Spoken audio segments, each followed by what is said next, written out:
உதயநிதி ஸ்டாலின் துணை முதலமைச்சராக நாளை பதவியேற்கிறார். மேலும் நாளை அமைச்சரவையில் சில மாற்றங்கள் செய்யப்பட்டிருக்கிறது. 6 இலாக்காக்கள் மாற்றம் செய்யப்பட்டுள்ளதாகவும் தற்போது அதிகாரப்பூர்வ தகவல் வெளியாகியுள்ளது. பிற்படுத்தப்பட்டோர் நலத்துறை அமைச்சராக இருந்த ராஜகண்ணப்பன் பால்வளத்துறை காதி அமைச்சராக மாற்றம் செய்யப்பட்டிருக்கிறது. நிதித்துறை அமைச்சர் தங்கம் தென்னரசுவுக்கு சுற்றுச்சூழல் மற்றும் காலநிலை மாற்றத்துறை கூடுதலாக ஒதுக்கீடு செய்யப்பட்டுள்ளது. இளைஞர் நலன் மற்றும் விளையாட்டுத்துறை அமைச்சர் உதயநிதி ஸ்டாலின் நாளை துணை முதலமைச்சராக பொறுப்பேற்க இருக்கிறார். ஆளுநர் மாளிகை வெளியிட்டுள்ள செய்திக்குறிப்பில் இத்தகவல்கள் அனைத்தும் இடம்பெற்றிருக்கின்றன. துணை முதலமைச்சராக நாளை பிற்பகல் 3:30 மணி அளவில் பதவியேற்க இருப்பதாக தற்போது தகவல் வெளியாகியுள்ளது. அமைச்சர் உதயநிதி ஸ்டாலினுக்கு திட்டமிடல் மற்றும் வளர்ச்சித்துறை கூடுதலாக ஒதுக்கீடு செய்யப்பட்டுள்ளதாகவும் தெரிவிக்கப்பட்டுள்ளது. பத்திரிகையாளர் குபேந்திரன் அவர்கள் நம்மிடையே தொலைபேசி வாயிலாக இணைந்திருக்கிறார். சார் வணக்கம் சார். தமிழ்நாடு அமைச்சரவையில் 6 இலாக்காக்கள் மாற்றம் செய்யப்பட்டிருக்கிறது. கூடுதலாக நாளைய தினம் உதயநிதி ஸ்டாலின் அவர்கள் துணை முதலமைச்சராக பொறுப்பேற்க இருக்கிறார். முதற்கட்ட உங்களுடைய பார்வை சார். எப்போது நடக்கும், எப்போது துணை முதலமைச்சராக உதயநிதி ஸ்டாலின் பதில் அமரப்போகிறார் என்ற பேசுபொருள் இன்று அறிவிக்கப்பட்டு திமுக தலைமை அதற்கான ஒரு பெரிய ஒரு பொறுப்பை உதயநிதி தலையில் வைத்திருக்கிறார்கள். நாளைய தலைவர் திமுகவினுடைய தலைவர் இவர்தான் என்று சுட்டிக்காட்டப்படுகிற இடத்தில் உதயநிதி வந்தாகிவிட்டது.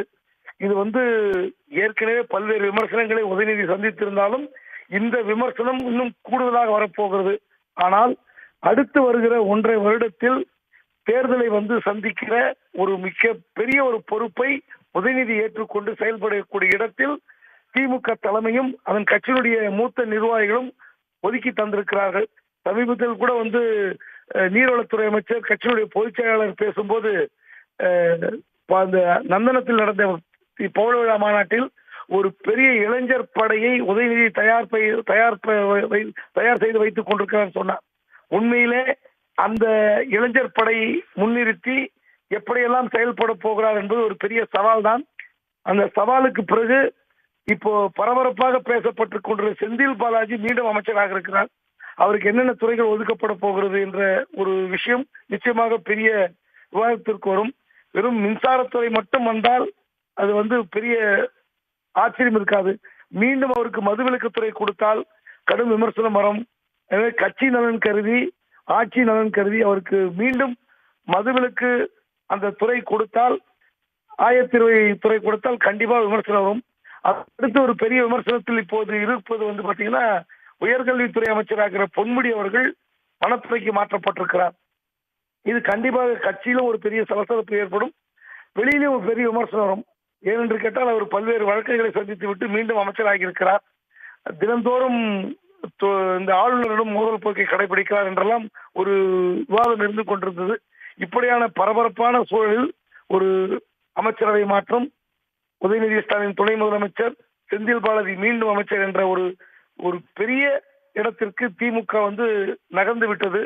இப்ப அடுத்த சில நாட்களில் கண்டிப்பாக அமைச்சரவை மாற்றம் குறித்து பேசு பொருளாக இருந்தாலும் அடுத்தடுத்து மத்திய அரசிலிருந்து நிதி பெறுகிற விஷயங்கள் அப்படி கடந்து போகிற ஒரு சூழல் வரும் என்று எதிர்பார்க்கிறேன். உதயநிதி ஸ்டாலின் அவர்கள் துணை முதல்வராக நாளை தினம் பொறுப்பேற்க இருக்கிறார். அமைச்சராக இருக்கும்போது அவருடைய செயல்பாடுகள், துணை முதலமைச்சராக பொறுப்பேற்கும் போது அவருக்கு இருக்கக்கூடிய சவால்கள் அப்படின்னா ஒரு பத்திரிகையாளரா நீங்க என்னென்ன விஷயங்கள் எல்லாம் குறிப்பிடுவீங்க சார்? அமைச்சரவையில விளையாட்டுத்துறை என்பது ஒரு பெரிய துறையாகவே பார்க்கப்படாது. ஆனால் அந்த துறை யாரிடம் இருக்கிறது என்று பார்த்த பிறகுதான் இந்த விளையாட்டுத்துறைக்கு ஒரு மவுசு கிடைத்தது, புகழ் கிடைத்தது, ஒரு வெளிச்சம் கிடைத்தது. அந்த அடிப்படையில் உதயநிதி ஸ்டாலினுக்கு கொடுக்கப்பட்ட அந்த முக்கியத்துவம் நமக்கு எல்லாம் தெரிகிறது. ஒரு விளையாட்டுத்துறை கையில் வைத்திருக்கும் போதே என்னென்ன மாதிரியான திட்டங்கள் தமிழ்நாட்டுக்கு கிடைத்தது. செஸ் போட்டி, கார் ரேஸ் போட்டி என்று தொடர்ச்சியாக ஒரு விளையாட்டுத்துறைக்கு வெளிச்சம் பாய்ச்சி இருக்கிறார். கண்டிப்பாக துணை முதலமைச்சர் போது இப்போ ஒரு கூடுதல் பொறுப்பு வேறு ஏதாவது ஒரு மூத்த அமைச்சரிடம் இருக்கிற நகராட்சி நிர்வாகம் அல்லது ஊரக வளர்ச்சித்துறை அல்லது வேறு மின்சாரத்துறை, இப்படி ஏதாவது ஒரு துறை கிடைத்தால், அதுவும் மக்களிடம் போய் பணியாற்றுகிற துறை தான். அந்த துறை இல்லாமல் தன் தந்தையிடம், அதாவது திமுக தலைவர் முதலமைச்சர் ஸ்டாலினிடம் இருக்கிற திட்டம் மற்றும் சிறப்பு செயலாக்க திட்டங்கள், இதை துறை வாங்கியிருக்கிறார். அது கொடுக்கப்பட்டிருக்கிறது. ஒருவேளை அந்த திட்டமும் தமிழ்நாடு முழுவதும் பயணிக்கக்கூடிய திட்டம் தான். ஆனால் இந்த சிறப்பு செயலாக்க திட்டம் என்பது தமிழ்நாடுடைய நலம் சார்ந்த திட்டங்கள் செயல்படுத்துகிற வேளையில் இவருடைய பெயர் பட்டி தொட்டி அனைத்தும் போய் சேரும். அதே நேரத்தில் தமிழ்நாடு அரசின் நலத்திட்டங்கள் எல்லாவற்றிலும் எதிர்க்கட்சிகள் அரசியல் செய்யும். எனவே கூடுதல் கவனத்தோடு கடுமையான பணி சூழலில் உதயநிதி தள்ளப்படுவார். அதே நேரத்தில் ஒரு இளைஞரை திமுக மீண்டும் முன்னிறுத்தி அரசியல் செய்கிற பணி உண்மையை வரவேற்க தகுந்த பணி. அடுத்தடுத்து புதிய புதிய இளைஞர்களை அமைச்சரவையில் கொண்டு வந்தால் திமுக சவால்கள் என்பது கண்டிப்பாக எந்த ஆளுநராக இருந்தாலும் சவால்கள் இருக்கும். சவால்களை சந்தித்து வெற்றி நடை போடுவதுதான் அமைச்சரவைக்கு அழகு. அதை முன்னின்று செயல்படுத்துகிற இடத்தில் உதயநிதி கண்டிப்பாக சிறப்பாக செயல்படுவார் என்று எதிர்பார்க்கிறேன். இணைப்பில் கருத்துக்களை பகிர்ந்து கொண்டமைக்கு நன்றி சார். உதயநிதி ஸ்டாலின் நாளை துணை முதலமைச்சராக பதவியேற்க இருக்கிறார். மேலும் நாளைய தினம் அமைச்சரவையில் சில மாற்றங்களும் செய்யப்படுகிறது. 6 இலாக்காக்கள் மாற்றம் செய்யப்பட்டுள்ளதாக தற்போது தகவல் வெளியாகியுள்ளது.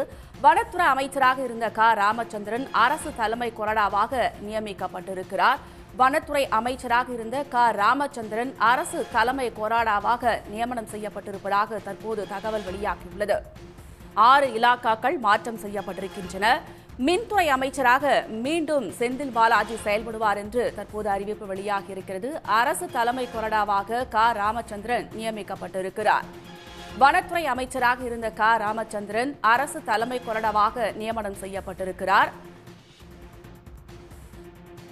6 இலாக்காக்கள் மாற்றம் செய்யப்பட்டு நாளைய தினம் புதிய அமைச்சரவை பதவியேற்க இருக்கின்றனர்.